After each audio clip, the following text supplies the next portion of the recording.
introductory classes we can have. So if you can tell me the, just 1 second, yeah, just come in 1 minute.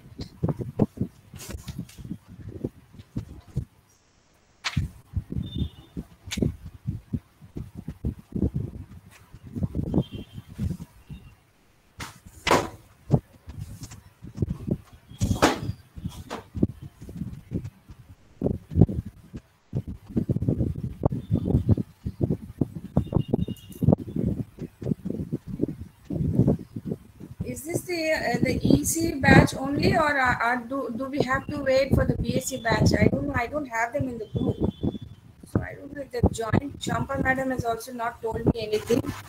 Does anybody know if they've joined?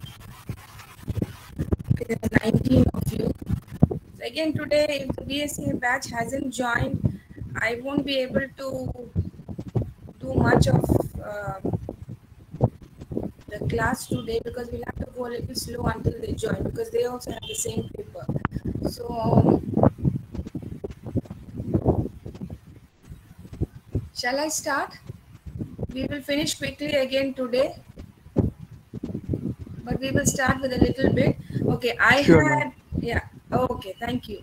I had put up put up on the WhatsApp group your syllabus, the PPTs of the first 3 units and 2 study materials, reading materials. Did all of you have a look at that? I mean, did you receive it? Did you happen to at least open up and see yes, what ma'am. they? Okay. I don't think the first 3 units are very difficult for you to follow. But again, since we are still on the introductory class and I gave you a very brief idea of what we are going to do, let me begin today's class with one question to all of you. All of you are engineering students, okay? You are all going to study things related to technology, all right? Then why do you have to study something like values and ethics? Can anybody give me an answer to this question? Why do you have to study this? You studied this in school. You said moral science and all that. So if you can pull a thread from there and link it up and give me an idea as to why you have to study a subject like this. If you can just think and give, and from here I'll take over. Why at all do technology or engineering students have to study about values and ethics? And as you're thinking about your answer, just let me tell you about what we discussed in the last class. I told you that we talk about values in terms of certain character traits which help you, character or behavioral traits which help you build your personality. All right, these are some of the key words that you'll have to keep in mind. Okay, uh, personality traits, behavioral traits that help you build your personality. And ethics deals with right and wrong, and the concept of whether something is right or wrong depends upon your values. So that is how the two things are linked. Okay, so having given you just these two ideas about the two words, why do you think you have to study about values, ethics when it comes to engineering, or as engineers, future engineers?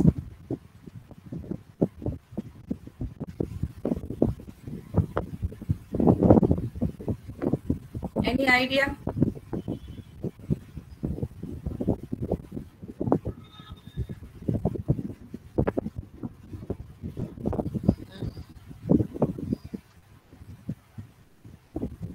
Adherence to what kind of thing? I mean, you tell me what is there in mind. You might get jumbled right now, but I'll try to clear it up so that others can also join in. I can take you on to a particular track.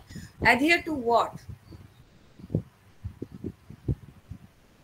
Okay, so what code of conduct are you having in mind when you're talking about an engineer or a doctor or a lawyer for that matter? Let's keep it general. Okay, why at all should you think about ethics, or why should you think about values? What's so specific in your mind, Arijit, when you say adherence to a particular code of conduct? So according to you, what is a code of conduct that means?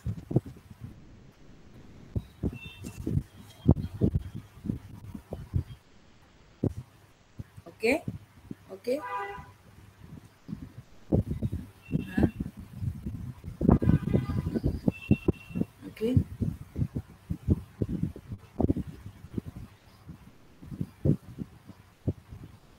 Okay, let me add in one more point since you already started off on that. If you take the word engineer, okay, we take it in the form of a verb, not as a person, okay, not as a noun. Engineer, to engineer something means to create something. All right. So as engineers, as there I'm taking it as noun. As engineers, you will be engineering things, meaning you will be creating things. All right. So you talked about biased and unbiased. Okay, that's in general. Let's say we can use those two terms for a lawyer. Okay, a lawyer needs to be unbiased when he is giving his judgment.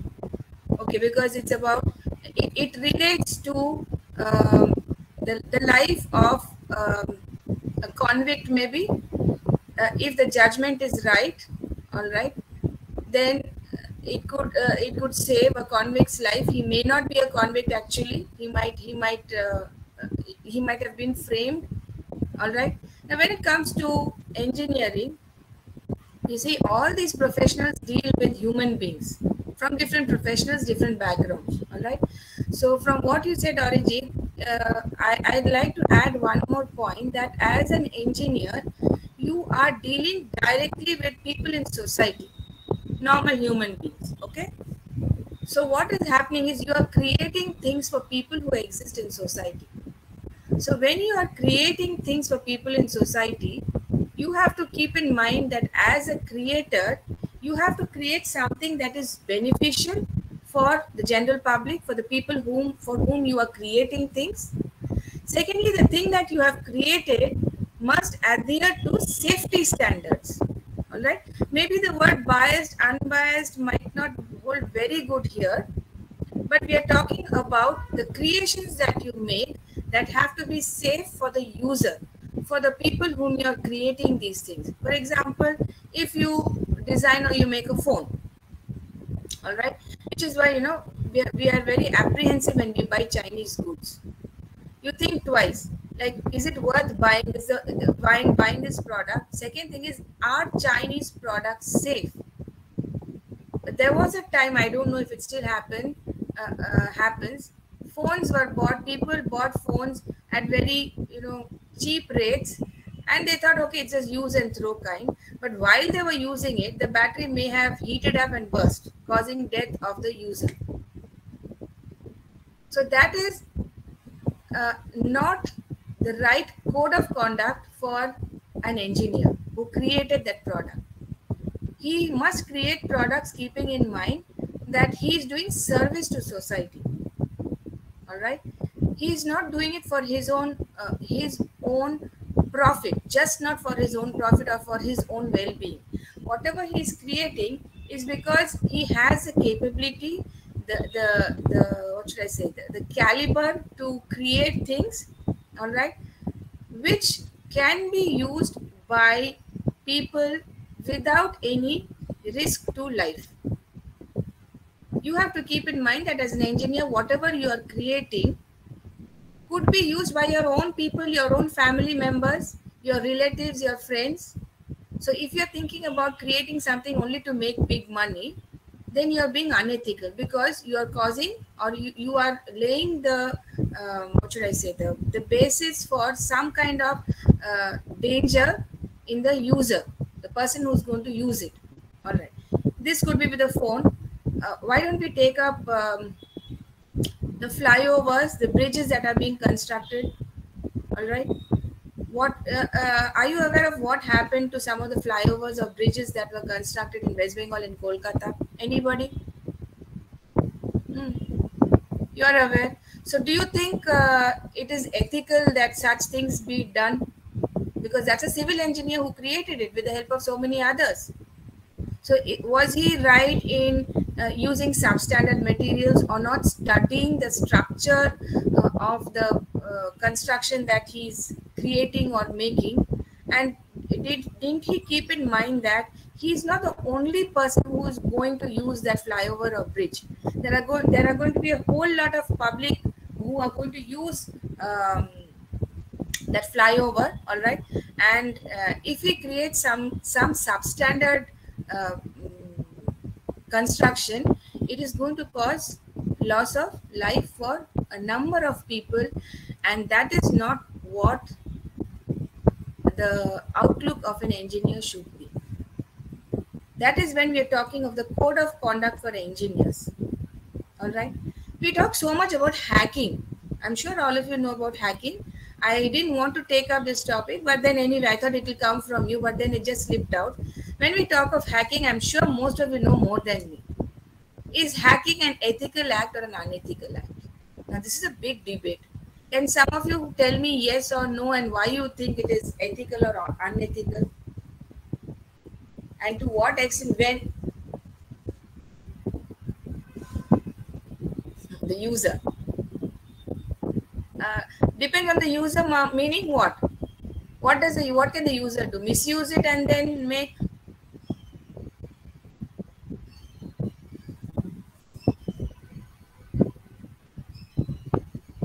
Okay.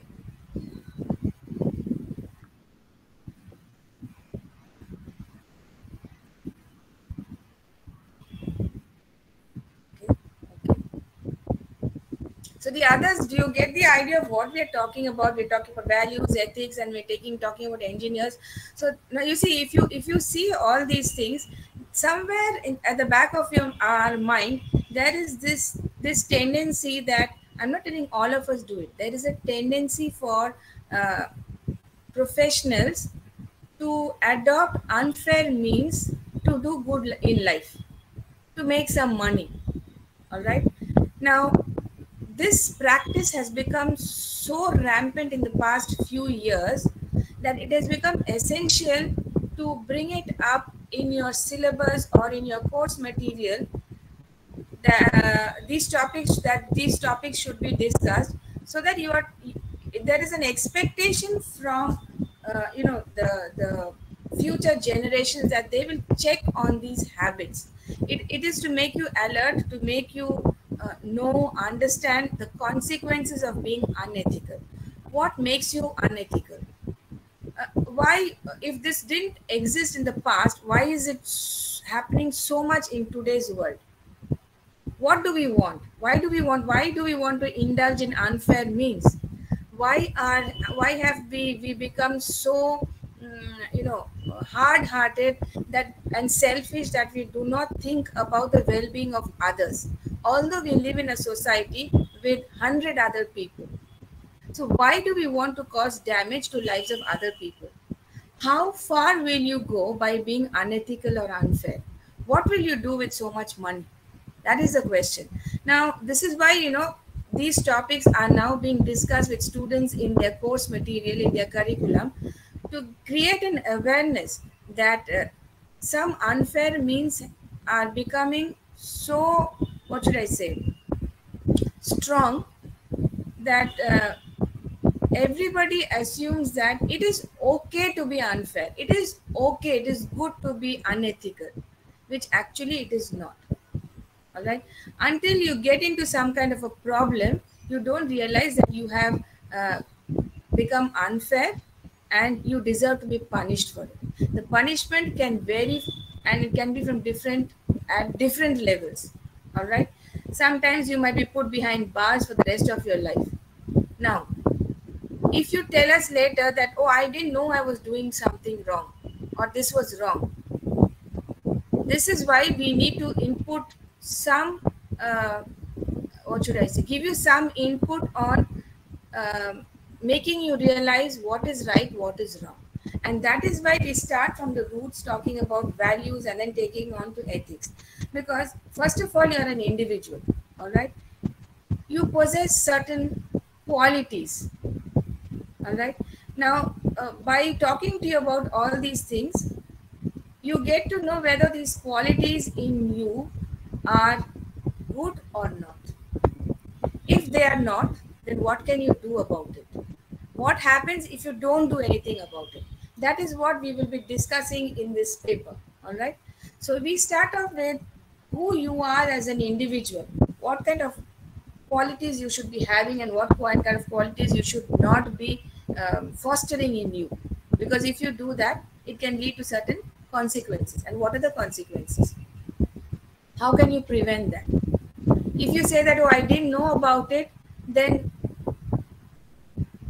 this probably happened sometime when people said, oh, I didn't know that what I was doing was wrong. And that is why the need to incorporate these topics into your curriculum, to tell you that, this is what is happening in the world outside. Today, you are in an institute where you are studying.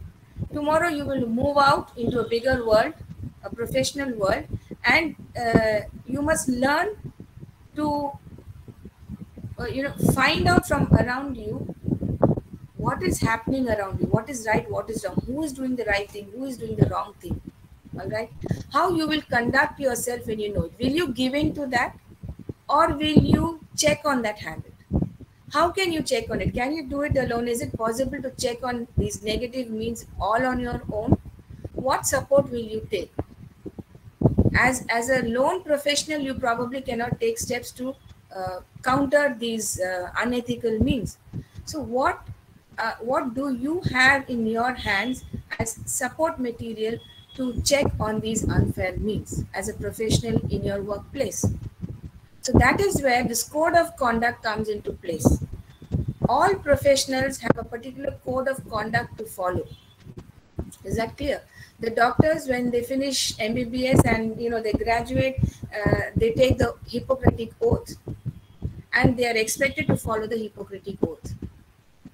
As engineers, you have the IEEE Code of Conduct, which I will be discussing. I think I gave you the material also, which you will, which you are expected to know and follow. All right. The lawyers also have their own code of conduct. Okay.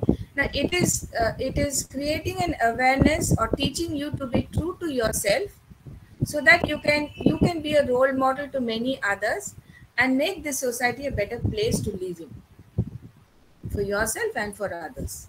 So this is what the entire paper is going to be about. This entire subject is going to be about. So I just took a few words from what Arijit said. Now, talking about your values, talking about your ethics, these values, some of these values are there in you since your birth.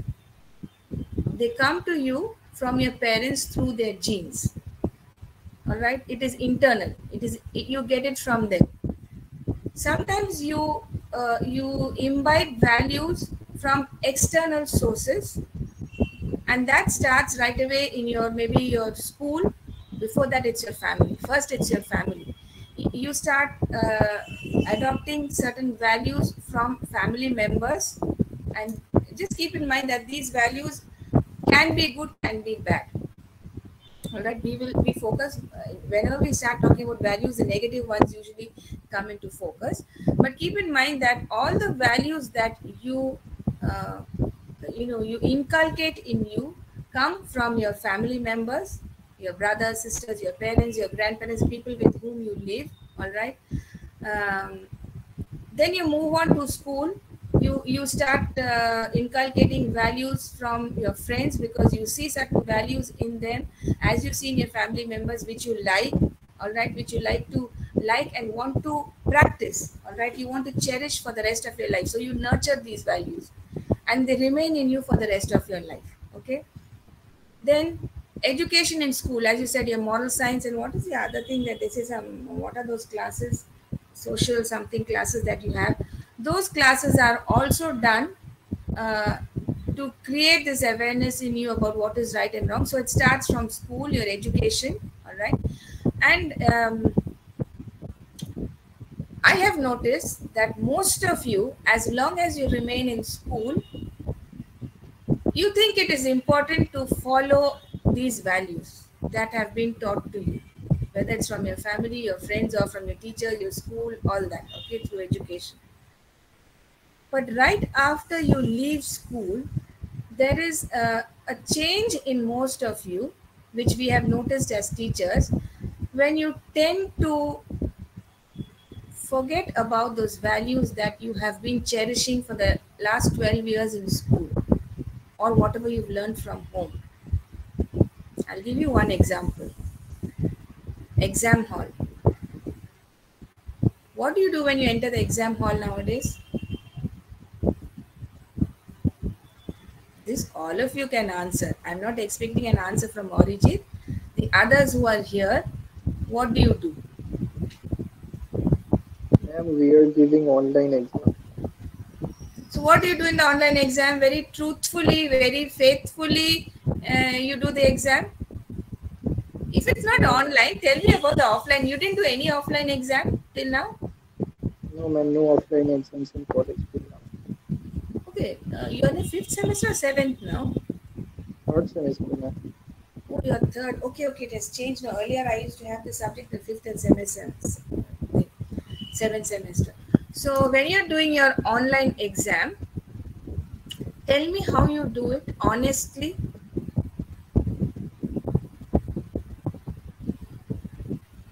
I have copied from PDF, ma'am. I just copy from the PDF. Did I hear the word copy? Yes, ma'am. Okay. I'm not saying that only you're doing it. The others are keeping quiet, but I'm sure the others are also doing.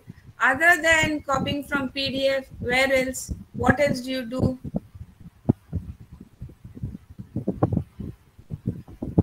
Don't you get in touch with your friends if you don't know how to work out something or you don't know the answer to something?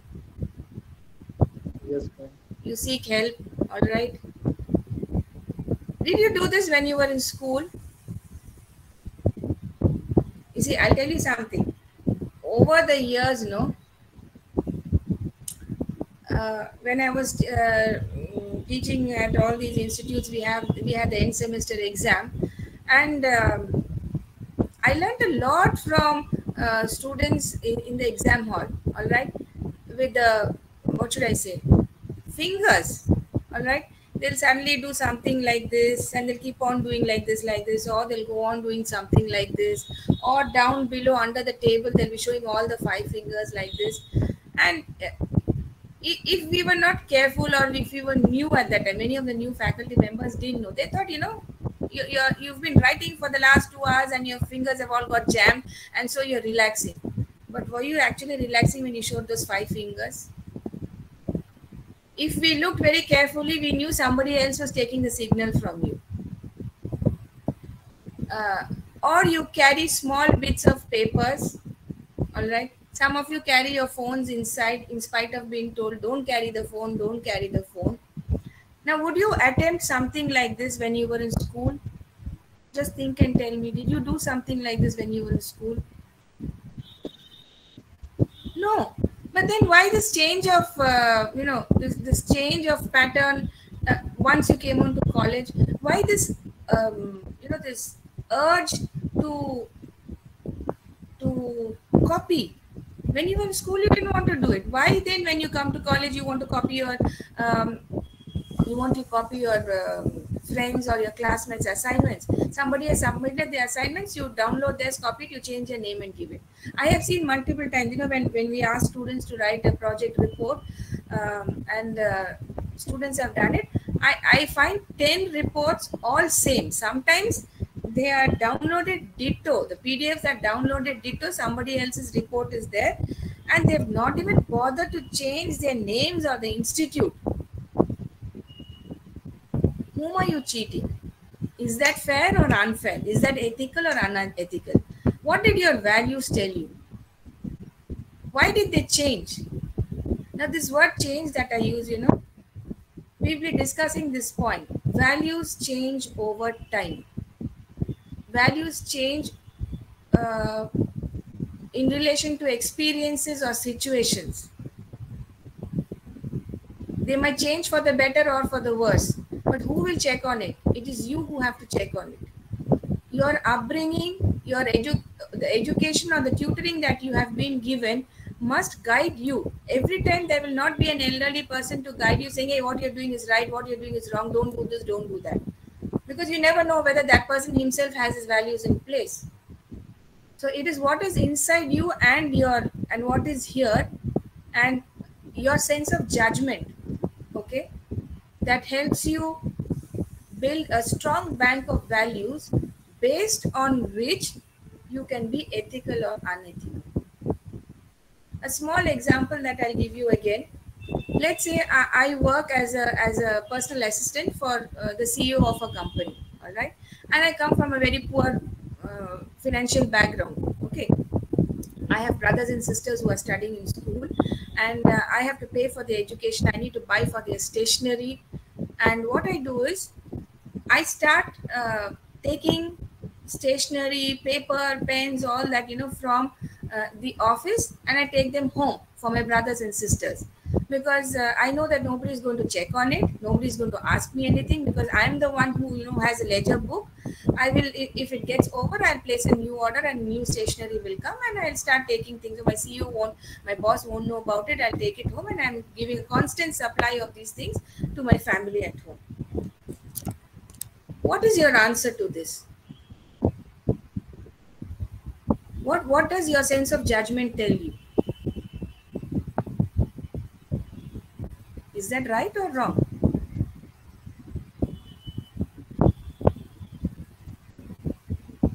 I gave you the situation. Now, can you tell me whether this is right or wrong, whether what I'm doing is okay or not?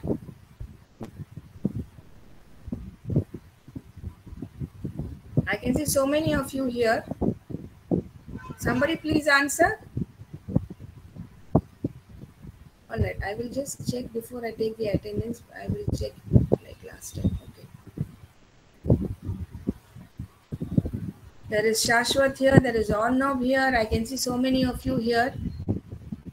Can you all tell me that the situation that I just explained to you, what is your feedback on the situation? Is it right or wrong? Did I do the right thing or I'm doing the wrong thing? Is it ethical or unethical? Ma'am, I think that actually depends on you. What you think about, for me, it seems somewhat unethical, but also it like you need to do that thing for something that that helps the people you are helping. So Okay. But one thing, but I think this is Anirban, isn't it? Yes, ma'am. Anirban, see, if I want to help people at home, okay, I can always ask my boss that, okay, can I take 2 pens from here? I need to give something home. I need something like this.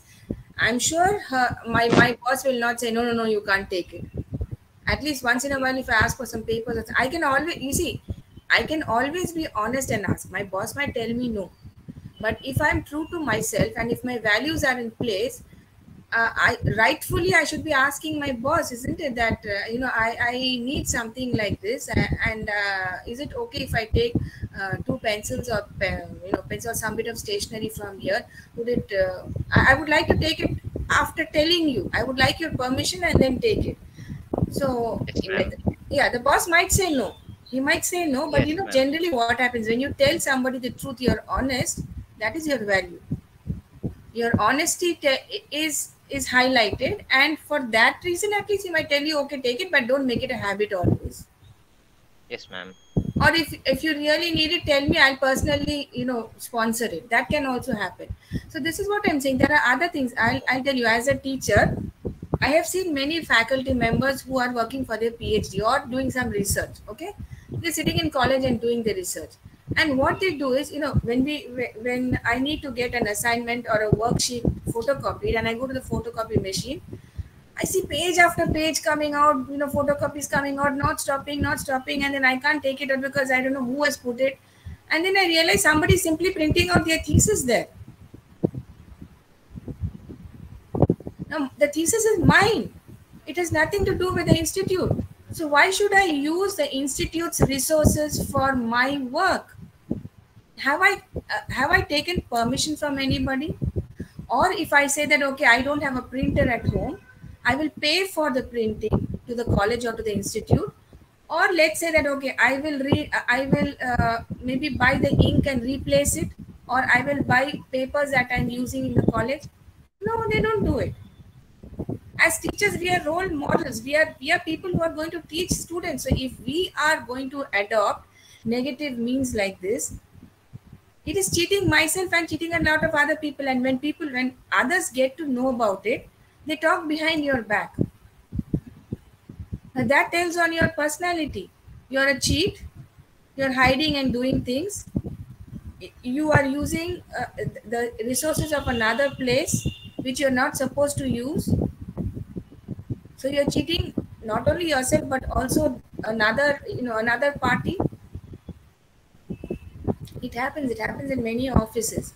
Once in a while it's okay to do this, but to keep repeatedly doing all these things, and you see, you don't write a thesis every day, but a thesis has a number of pages.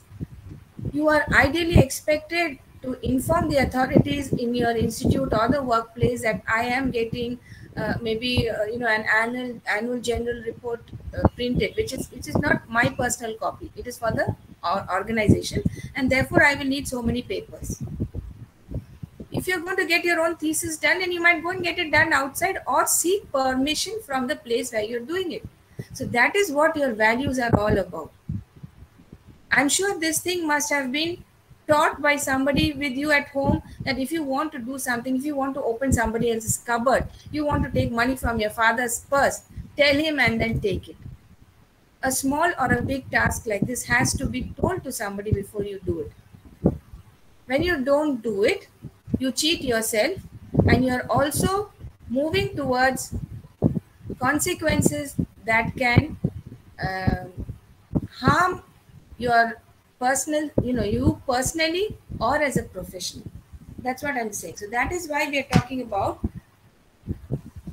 about values in an individual, all right?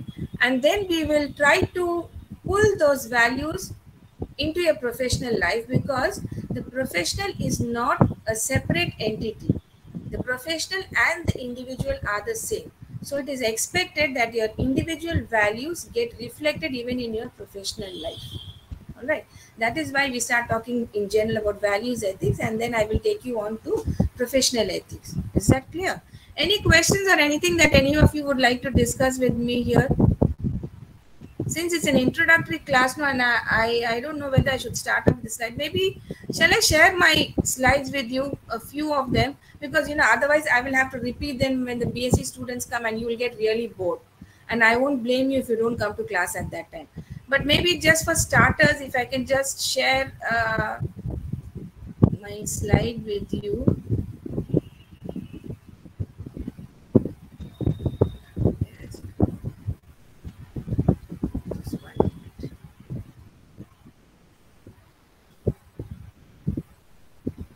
When I start taking the class, we'll have to take a break. Otherwise, I think, cancel 1 minute. My slide is open.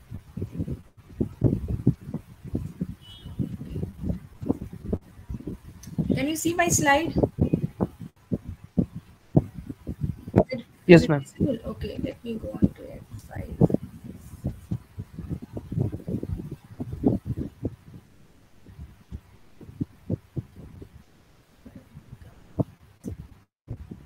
So what I was just talking to you so long, that is what I'll be just saying again. Okay, I didn't cover all the points because I thought I'll have to do it again with those students when they come. So if I can just take up this first slide, why study values and ethics, or why study about them? The study on ethics helps to know the people's beliefs, values, and morals, learn the good and bad of them, and practice them to maximize their well-being and happiness. Sum total of what this point is that if you know your values, if you can practice them, all right, you can they can help you in leading a good life, all right, and also initiating these habits in other people. If you are very strong about some of the values, positive values that you have, people who see them in you will also be encouraged to follow them. So you are being a very good role model. You are somebody who's trying to make the society a better place to live in, not only for yourself but also for others. All right. Again, I'll give you a small example. I have noticed in some areas in our localities where people will put their garbage. Actually, people can't get up in the morning to put their garbage into the garbage van, which comes in when the corporation that van comes. So what they will do is late at night they will put their garbage in front of your house and go. All right. And then what will happen is if there are dogs and cats around, they will tear the packet and all that garbage is strewn in front of your house. How does it feel when you see something like that? It is so disgusting to see that when you keep your environment, your surroundings clean, somebody else comes and dirties it.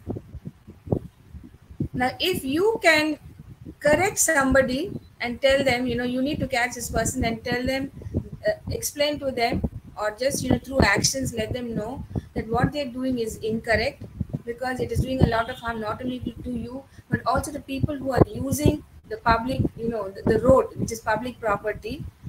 This kind of, what should I say, activity is not expected from a neighbor.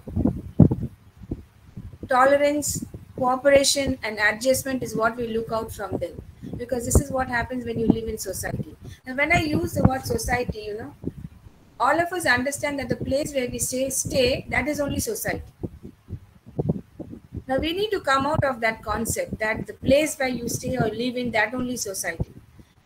The classroom in which you are attending classes is a kind of society that you are in.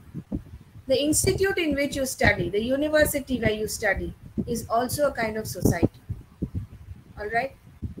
If you take it on a larger scale, you will go on to your locality, to your town, to the state, to the nation, and then globally. All right. So that is what we mean by society.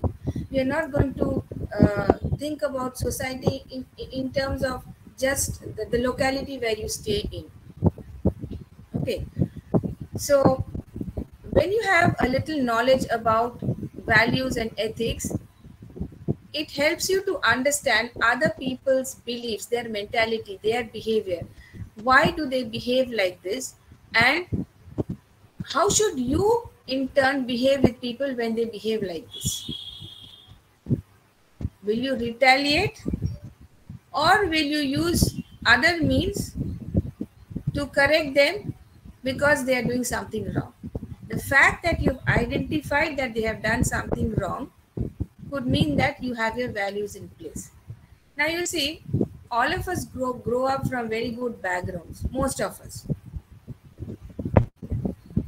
You look at children who are there in Howrah station. Some of them are orphans, all right. Some of them have been, what should I say? They are unfortunately, caught up with some of the wrong kind of people in society. These orphan children are used to do wrong deeds like stealing, on the trains, to pickpocket and all these things. Now these people have probably grown up knowing that stealing people's things is right. For them, their values say that it is right. But if that person can come in contact with you and you know that it is wrong, because you know what the consequences can be, and that is why you don't steal people's pockets, then it is up to you to tell them that what they're doing is wrong, and it's a wrong practice. So if you can keep practicing these good habits, it is for your well-being and for your happiness. You will not get into any kind of problems. All right. The next thing is values. The study of values and ethics will help you recognize and resolve moral dilemma. Now, what is a moral dilemma? First of all, let's take up the word dilemma. Di means two. So a dilemma means a situation where you have two options, all right, and both the options seem equally tempting for you to take up. Both the options seem equally tempting for you to take up. Then you move on to something called moral dilemma. All right. Moral dilemma meaning you have two options that are open to you. Both of them seem tempting, but one can have bad consequences and one can have good consequences. And if you can analyze the situation and decide to take up any one of them, that is resolving your moral dilemma. Am I making myself clear? Di means two. Dilemma is a situation where you have two options. Both the options are equally tempting. And when you add the word moral dilemma, you're talking about morals, where you're talking about good and bad. So the two options open in front of you. One is good, one is bad. And if you are able to choose finally any one of those which you want to follow, it is resolving your moral dilemma, finding a solution to which option you will take. The option can be good, can be bad. But if your values are in place, you have good values, it will help you recognize that the option that you have taken is right or it can be wrong. And therefore, you will make the right judgment. If your values are in place, it will help you to come out of this moral dilemma by making a good judgment, finding a solution. So that is why you need to study about values and ethics. Does that make sense to you what I'm saying? Am I going too fast for you? No answers. Okay. The next bullet point is you need to study about values and ethics because it helps you to responsibly confront moral issues raised by technological activity. If I even leave out the word technological activity, it helps an individual. The study about values and ethics helps an individual to confront or come face to face with moral issues. All right, a moral dilemma. Moral issues like, as I told you, like, I work for my boss and I'm taking all the stationery home. That's a moral issue. Now, if I ask myself, I ask myself, am I doing whatever I'm doing? Am I doing right or am I wrong? If I take bribes, am I doing something wrong or am I doing something right? Now, again, remember, since all of us have a good upbringing, we always know that taking bribes is bad. It's unethical. But look at the other side of the story, the other side of the coin. Somebody might have grown up seeing people at home always taking bribes. So for that person, taking bribes is right. Unless that person has a bad experience of collecting bribes, he does not realize that what he was doing was wrong. Some of us might try to bring him on the right track by giving him examples or telling him what the consequences may be. But otherwise, for him, taking bribes is something natural. It is good. So here, this is where we talk of something called perception. All right, I'll come to that word later on. Now, we talked about studying values and ethics helps you responsibly confront moral issues, because when you take a decision to solve a moral dilemma or analyze a moral issue, you are taking the responsibility or the onus of deciding or making the judgment of what is right and what is wrong. You are responsible for the decision that you take. All right. Now, if I extend this to the technological activity, I'll give the example of hacking. Hacking is a technological activity. You use technology to hack. All right. Now, if you are indulging in this activity, it is up to you to decide whether hacking that you're doing the situation in which you are hacking, whether it is right or wrong. Are you doing it out of your own free will, or are you being forced to hack? If you are being forced to hack, do you have the ability or the confidence to tell the forcing authority that you will not do it because it is wrong? Or when you are willingly doing something like this, like hacking an account, do you ask yourself that I'm doing something, is this right or wrong? Where will I go and say that, okay, after this limit, the hacking that I do is wrong, it is unethical? Until what level can I go? It's very difficult to set, that dividing line, the hairline difference, saying that beyond this line it is unethical and before that it is ethical. Now who decides? How do you know whether this much if I do is good and that much if I do is bad?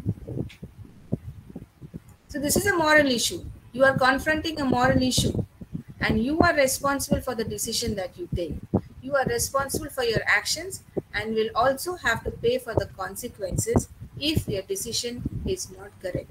If you have not confronted the moral issue rightly, then you are going to pay for it, maybe with your life as well, or you're going to pay a penalty for it. All right. So some of these points, let me tell you, when I discuss this topic, will be overlapping. All right. So I might use the same examples, or since I am giving you the input with examples, I would like you to think about some more examples and give me your own examples in the class. It's going to get very boring. Just tell me, ma'am, I have something to say. Can I share an example? Or I want to say something. See, it might be wrong. We can come back on track also, or we can take the decision forward, the discussion. It might be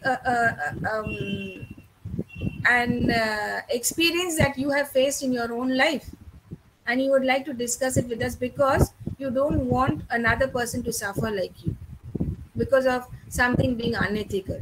A simple thing like, violating traffic light. What can happen? Drunken driving, what can happen? Or smoking in a place where you should not be smoking. I remember I was traveling with my daughter. She was quite small at that time. Maybe she was 5 or 6. And, for some reason, the train was late. I was traveling by train. My husband was posted outside Kolkata. So we were waiting for the train. And when the train came in, we didn't have time to get into our coach. So what happened was, my husband pushed me with my daughter and one of my suitcases into one of those coaches, and he managed to jump into another coach. I didn't know where he was, and I didn't know what to do. I was standing at the door, and it was late at night. It was so late that all the bogies had closed their doors, the connecting doors. So I was getting quite scared because I didn't have the tickets, and the ticket collector was right in front of me. He saw the situation. So like, what should I tell him? Will he believe me if I tell him that I have a ticket, but it's not with me? And they're paper tickets. They were not, the online tickets, which at that time. And sometime later, I noticed another gentleman who was standing beside us. And since it was an air-conditioned coach, he was standing out, where the basin is near the door, and he was smoking. He didn't realize that the TT was, hovering around. And the minute the TT spotted him, he immediately asked him to pay a fine of, I don't know, it was about 3,000 rupees. Now tell me, you have it written big there that you are not supposed to be smoking, no smoking written there, and you're standing in front of that notice and standing in smoke. So this could be a personal experience that any one of us could have had. A simple example, maybe I'm traveling by a train or by bus and I don't buy my ticket. I don't pay for my fare. It can happen to me because there's a crowd in the bus and I think the conductor won't recognize me. He won't know that I've not bought a ticket. Is that right or is that wrong? So these are daily life experiences that we can have, and I'd like you all to share your experiences with us so that we get a better idea of what we're talking about. Okay. I'm not going to go into this today. I will stop with the class today, because if I discuss everything here, then I'll have problems. You will get bored with me. You will not give examples when I discuss when the BSc batch comes. I will wait until next week, and then I will plunge into my slides, because just after a few classes they will announce your midterm, first midterm. So I don't want to waste too much of time, but all the points that I discussed today will get reflected in my future topics as well. So I was just trying to give you an idea in a nutshell about what we'll be discussing. I never touched on professional ethics. I just touched on values and ethics in general, for you, ones that human beings generally have or are expected to inculcate in them. All right. So I will not take up the next slide today. We will discuss this next time. The examples that I gave, or the three bullet points that I took up, are they clear to you, or do you want me to share or expand on these points a little more? Can you give me a feedback? Those of you who are there.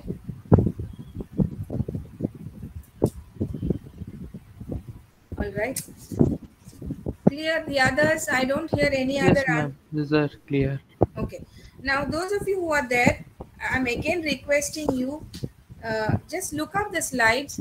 Think of some examples that relate to values, ethics, ever since your childhood, your family background, what you did in school or in college, all these things. You see, now you're on an online platform. All right. It's not that you never had any offline experience in the last few years.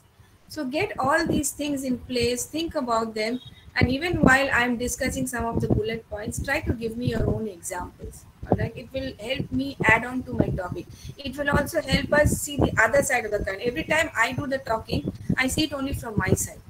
I also have to get your input to see your side of the picture, so that it's an unbiased, as Arijit had said, unbiased discussion. I will not blame you as students always. All students copy. Like it's like saying all policemen take bribe. All lawyers are liars. You can't simply say that everybody is like this. All right. So we need to have some kind of a healthy discussion. Otherwise, it's going to get very boring. All right. So right now, I can see today is 20. Today is 28. I can see.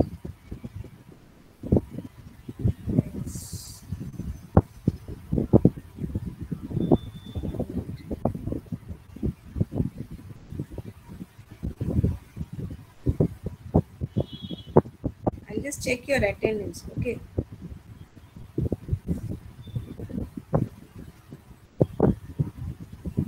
I can see Sharon 16. Then I can see Arijit. Those of you who are not there, when I take your attendance, I will mark you absent then, okay?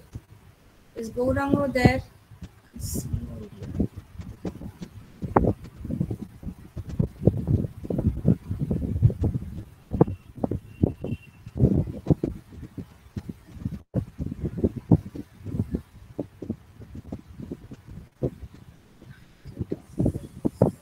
Then each of you one by one just tell me your names, those of you who are there.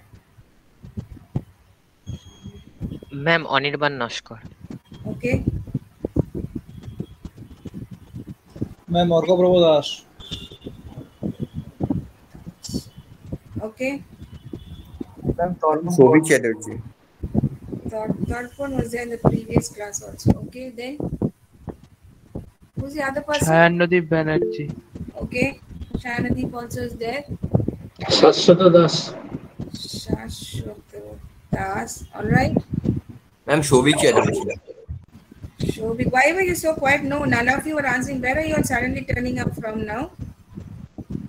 Okay. Ma'am, Swastik Kumar Ghosh. One minute, Shobhit. 1 minute. Ma'am, SOU BHIK. There are two actually. Now wait. SOB. And the other one is spelled as how? Ma'am, the other one doesn't attend the classes. What is your roll number, Shobhit? Ma'am, 435. 435. Okay. Who's the other one who was talking when Shobik was there? Swastik Kumar Ghosh. Swastik. Okay, 425. Ma'am, Shayan Mondal, 429. Shayan, were you there for the previous class? Yes, No, ma'am. you were there in the previous class? Yes, ma'am. 1 minute. Shayan. Okay. And who was the other one? Arijit was there in the previous class. 438. Shayan, what is your roll number? I missed your roll number. Shayan Mondor. Ma'am, 429. 429. Okay. Shayanodip, what is your roll number? Ma'am, 431. 31. Okay. Who then next? Ma'am, Orko Micah. Or 428. 428. Okay. Then Abhishek. 1 minute, one at a time. Abhishek 430. 430. Okay. Then Ma'am, Arnab Badua, 418. 418. Okay. Adamji Thakur, 420. Okay. Was there in the previous class also? You were there in the previous class, no? 420. Okay. Then Ma'am, Shorodip Das, 433. Shorodip, were you there in the previous class? 433. Yes. Yes. Then Shahana Rai, 427. okay. You were there in the previous class also. Then Ma'am, 432. 430. 432. Tell me your name, please. Deep Kumar Mondo. Deep was there. Were you there in the previous class? No. Yes, ma'am. You were there in the previous. That's what your name seems familiar. Wait. Deep. Roll number 432. Yes, ma'am. Okay. Then somebody else also came online just now. Ma'am, Shravani Bagh, 401. Shravani, you were there in the previous class? No, ma'am. Okay, 1 minute.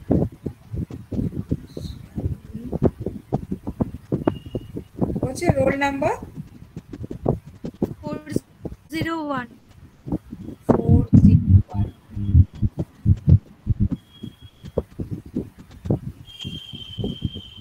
Okay. Shall I call out your names just to check? Just see if Archana is there. Yes, Archana, ma'am. you were there in the previous class also, 408. Yes, ma'am. Okay. Is there anybody else? Yes, ma'am. Tuhin Das, 411. Tuhin 411. Okay. Is Gaurango there today? I don't see him here. Yes, ma'am. Yes, ma'am. Okay, Gaurango is there, 4336. Yes, Okay, ma'am. I'll just call out your names. Just let me know if anybody is missing. Swastik, Gaurango, Archana, Torpon, Alamgir, Tuhin, Ornab, Orko Pravo, Anirban. Is Orko there? Yes. Orko 428. Yes, ma'am. Okay. Arijit, Shorodip, Shashwata, Abhishek, Shahana, Shahanodip, Shayan, Shravani, Deep, Shobik. Have I left out anybody? All of you are there. Have you put up your name and the roll number in the chat box? Because your CR will take a copy of that, or he will send you a Google sheet. I'll check it up with that. Okay, just put up your names and roll numbers in the chat box. As soon as you come to class, you join the class, make sure you put, first thing you do is put it up there. Put your name and your roll number. Is that clear? So shall we wind up today then? Gaurango. Okay, all the names are coming up one by one. Yeah. So let's leave today then. I will meet you in the next day's class, and I think I will start. Okay, Shahanodip, I've got the Google form also. Please put it on the WhatsApp group. Okay. So shall we wind up? Thank you. Okay, I am winding up. I will just make a note here. We will meet in the next class on Tuesday next week. Okay, and then I will move on. Okay, ma'am. Okay, see you all next week. Thank you.